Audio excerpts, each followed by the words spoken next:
कहानी गांव के एक छोटे से चबूतरे पर शाम ढल रही थी। सूरज के लाल रंग में मिट्टी, पेड़ और इंसान सब एक जैसे लग रहे थे।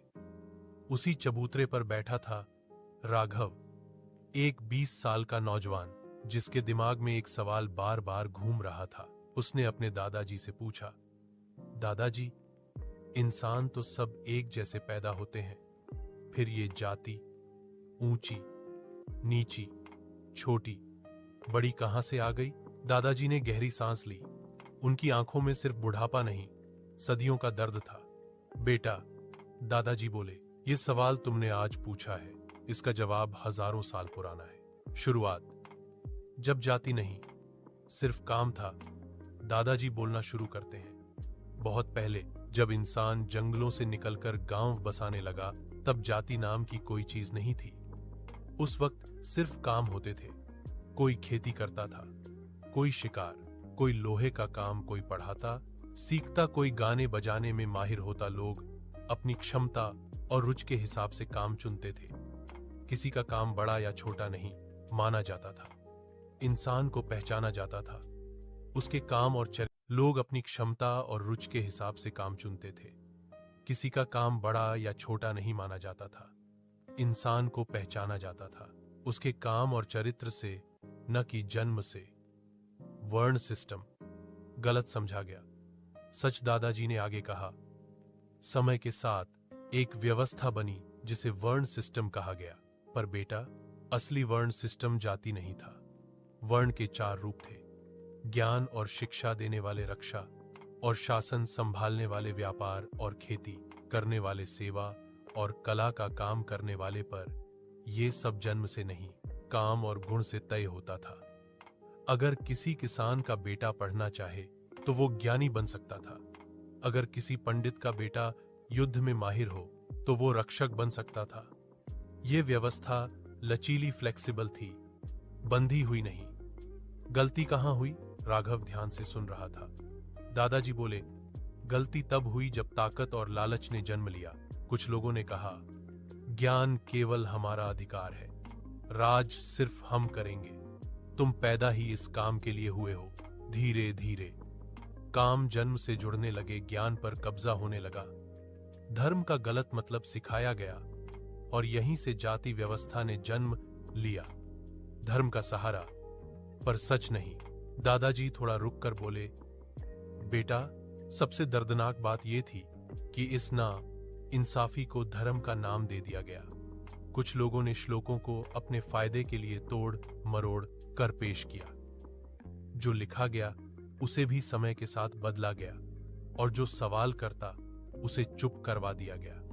इस तरह जाति व्यवस्था भगवान की नहीं। भगवान ने कब कहा कि किसी को छूना पाप है?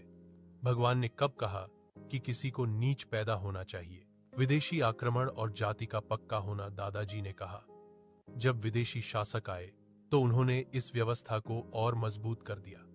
ब्रिटिश शासन में जाति को रिकॉर्ड में लिख दिया गया, जनगणना में लेबल लगा दिया गया, लोगों को हमेशा के लिए श्रेणियों में बांट दिया गया।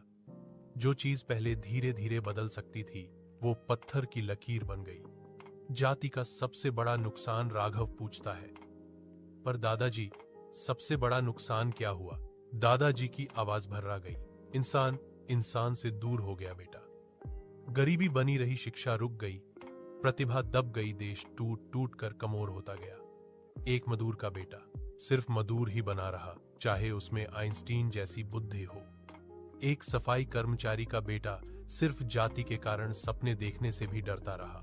यह सिर्फ एक व्यक्ति का नहीं, पूरे देश का नुकसान था। आज की सच्चाई? राघव चुप हो गया। दादाजी बोले, आज हम कहते हैं हम मॉडर्न हैं, पर जाति अब भी जिंदा है। शादी में, राजनीति में, गांव शहर में, नौकरी में, सोशल मीडिया में हम जाति को गाली देते हैं, पर मौका आने पर उसी का सहारा लेते हैं। ये सबसे बड़ी दो मुहापन है बेटा। असली सवाल, गलती किसकी है? दादाजी ने अंतिम बात कही, जाति किसी एक इंसान ने नहीं बनाई। ये डर, लालच और ताकत की भूख से बनी। और सबसे दुख की बात, इसे चलाने वाले हम खुद हैं। जब तक हम इंसान को जाति से नापते रहेंगे, अपने हम जाति को गाली देते हैं, पर मौका आने पर उसी का सहारा लेते हैं। ये सबसे बड़ी दो मुहापन है बेटा। असली सवाल, गलती किसकी है? दादाजी ने अंतिम बात कही। जाति किसी एक इंसान ने नहीं बनाई। ये डर, लालच और ताकत की भूख से बनी। और सबसे दुख की बात, इसे चलाने वाले हम खुद हैं। जब तक हम इंसान को जाति से नापते रहेंगे, अपने बच्चों को वही सिखाते रहेंगे, शादी, दोस्ती, इज्जत सब जाति से जोड़ते रहेंगे, तब तक जाति जिंदा रहेगी। जिस दिन हमने इंसान को इंसान माना, उसी दिन जाति मर जाएगी। अंत, एक नया सोच। राघव ने उस दिन फैसला किया, मैं अपनी पहचान जाति से नहीं, अपने काम और इंसानियत से बनाऊंगा। और अगर कभी मेरे बच्चे होंगे तो मैं उन्हें यह कहानी जरूर सुनाऊंगा। सूरज पूरी तरह डूब चुका था, अंधेरा हो रहा था, पर राघव के दिमाग में रोशनी आ चुकी थी। अंतिम पंक्ति, शक्तिशाली अंत।